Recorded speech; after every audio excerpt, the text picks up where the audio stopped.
నేను మీతో ఉన్నప్పుడు కాదు, మీరు గుడిలో ఉన్నప్పుడే కాదు, గుడి బయట మీరు బాగుండాలి.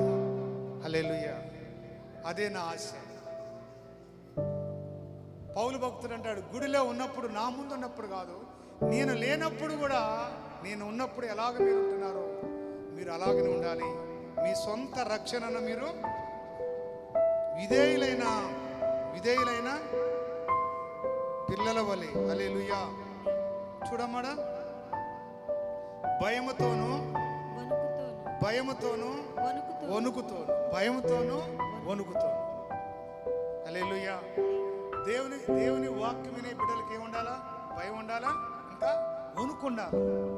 తప్పు చేయాలంటే వణుకు పుట్టాలా. ఇవాళ వణుకా పాడా? అమ్మో, తప్పు చేయాలి అని తలంపు వస్తేనే నీకు చెమట పట్టాలా. ఎందుకో తెలుసా? నీ ముగింపు